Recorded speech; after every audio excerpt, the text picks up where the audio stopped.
Hello friends, welcome to my channel. कैसे हैं आप लोग? उम्मीद करती हूँ खुश होंगे, स्वस्थ होंगे और मस्त होंगे। आज आई हुई हूँ मैं पार्क में हिप को लेकर के।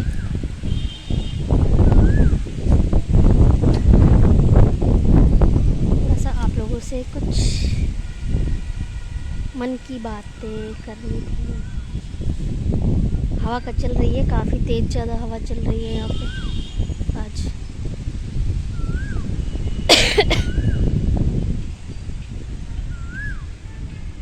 और होली की तैयारियां कैसी हो रही हैं सब लोगों की? चिप्स पापड़ बन रहे हैं सब लोगों के।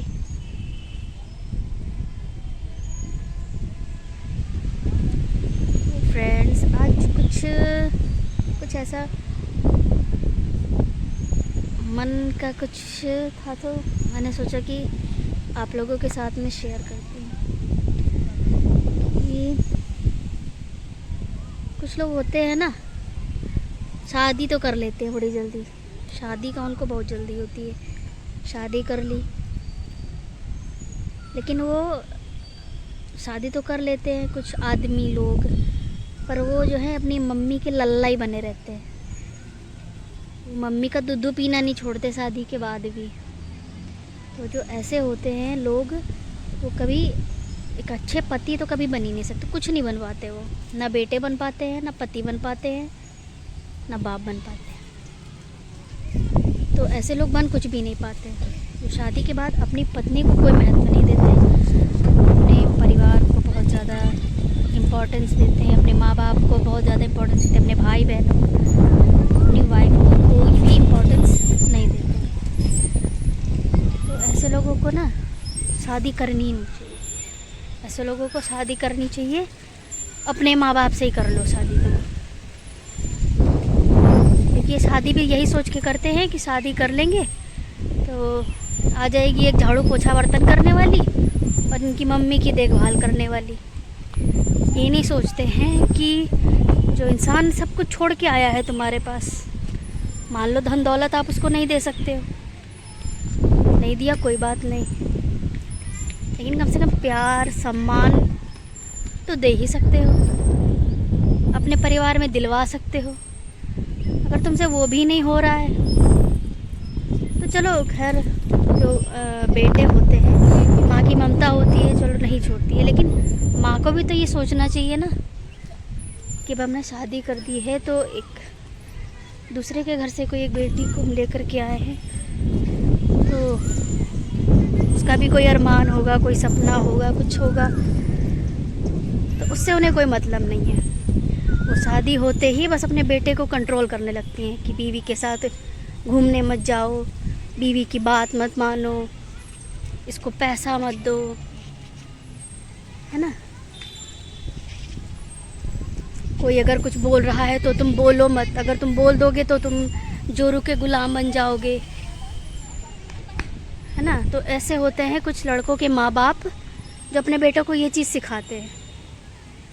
तो उस घर में जो लड़की होती है, बाकी सब तो उसके खिलाफ ही होते हैं, देवर सास ससुर, उन्हें तो पसंद ही नहीं है बहू कि बहू आ गई है तो बेटा मेरा अपने हड़प लेगी बेटा मेरा। तो जो बाकी जो लोग होते हैं ना वो तो उसकी साइड है नहीं, उसकी साइड में सिर्फ उसका पति है ना। और पति को भी इस तरीके से उसको ब्रेन वॉश कर दिया जाता है उसका, कि उसको यही लगता है कि मेरी बीवी की ही गलती है, मेरे घर वाले बहुत अच्छे। तो ऐसी जब सिचुएशन आती है ना, बहुत कुछ बर्दाश्त करती है वो लड़की, बहुत कुछ चीज़ें झेलती है। उसको मायके उसको नहीं जाने दिया जाता है कभी भी, और जो उसके मायके वाले आते हैं तो उनके साथ बड़ा रूडली बिहेव किया जाता है, सब लोग घर छोड़ के चले जाते हैं, है ना।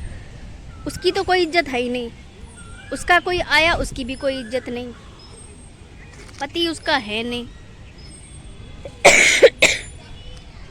तो जब ऐसी सिचुएशन होगी तो उस जो लड़की है उसकी जो मानसिक स्थिति होगी वो कैसी हो जाएगी, आप लोग बताओ। किस तरीके की होगी उस बच्चे की मानसिक स्थिति, जिसको कहा जा रहा है कि तुम अपने माँ बाप को भूल जाओ, है ना। यहाँ को मानो कि चलो वो मानती है वो कि चलो कोई बात नहीं, घर तो मेरा यही है, मेरा ससुराल ही मेरा घर है, वो मानती है। लेकिन उसको हमेशा ये एहसास दिलाया जाता है कि तुम इस घर की नहीं हो। सास का बहुत शासन चलता है, ससुर जी सास के इशारों पे नाचते हैं। लेकिन अगर बेटे ने अगर बहू की एक बात मान ली तो उसको सीधा घर से निष्कासित कर दिया जाता है कि घर से निकल लो यहाँ से, तुम बीवी के गुलाम हो, जोरू के गुलाम बने फिरते हो, तो निकल लो तुम यहाँ से। तो अब ऐसी जब सिचुएशन होगी तो उस लड़की की मेंटल जो स्थिति होगी, उसका एक छोटा बच्चा भी हो, है ना, उसे भी उसको देखना हो, फिर घर के काम भी हो, और ऐसी स्थितियाँ हो घर की, तो उसकी मेंटल स्थिति क्या होगी, मानसिक स्थिति क्या होगी? वो खुश रह पाएगी? हैं, उसके मन का उसको खाने नहीं दिया जा रहा, उसके मन का उसे पहनने नहीं दिया जा रहा, उसके मन से उसको उसको ज़िंदगी नहीं उसको जीने दी जा रही है, जो चीज़ से उसको खुशी मिलती है वो उसको करने नहीं दिया जा रहा है ना। तो ऐसे में लड़की क्या करेगी बताओ? गुस्सा ही तो करेगी, उसको गुस्सा आएगा, कोई सुन नहीं रहा है, कोई कुछ कर नहीं रहा है। और जब गुस्सा आएगा तो लोग कहते हैं इसकी तो तमीज़ ही नहीं है, इसके माँ बाप ने कोई संस्कार ही नहीं दिए हैं, इसकी माँ ख़राब है, इसकी माँ सिखाती है इसको ऐसा करो ना। तो जो ऐसे ससुराल वाले जो होते हैं उनको वो बिल्कुल आते हैं ना, एकदम निम्न श्रेणी में आते हैं, एकदम जाहिल वाली श्रेणी में आते हैं, जो खुद तो अपनाते नहीं है, उसको खुद बिल्कुल भी एक्सेप्ट नहीं करेंगे कि ये मेरी है, मेरे परिवार का सदस्य है।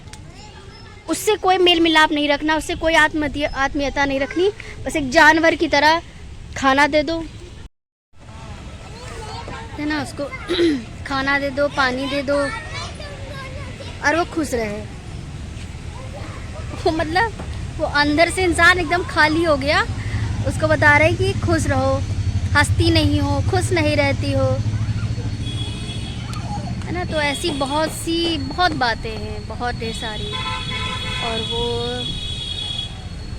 मुझे शेयर करनी है आप लोगों के साथ, क्योंकि मैंने सुना है, देखा है कि जिसका कोई नहीं होता उसका सोशल मीडिया होता है। क्योंकि यहाँ पे बहुत से ऐसे लोग मिल जाएंगे ना जो इस चीज़ से कनेक्ट करेंगे खुद को, वो इस सिचुएशन में होंगे। तो अभी आज के लिए बस इतना ही, और आप लोगों से रिक्वेस्ट है कि प्लीज़ मेरे चैनल को लाइक कीजिएगा, शेयर कीजिएगा, और सब्सक्राइब ज़रूर कीजिएगा, और बेल आइकन को ज़रूर प्रेस करिएगा, जिससे कि मेरी आगे की जो वीडियोस हों वो आपके पास उसकी नोटिफिकेशन सबसे पहले पहुँचे। तो सभी को मेरे बड़े बुज़ुर्गों को मेरा चरण स्पर्श, बच्चों को बहुत ढेर सारा प्यार, और मेरी सिस्टर्स, मेरे भाइयों को बहुत ढेर सारा प्यार, सम्मान। तब तक के लिए बाय, मिलते हैं नेक्स्ट वीडियो में।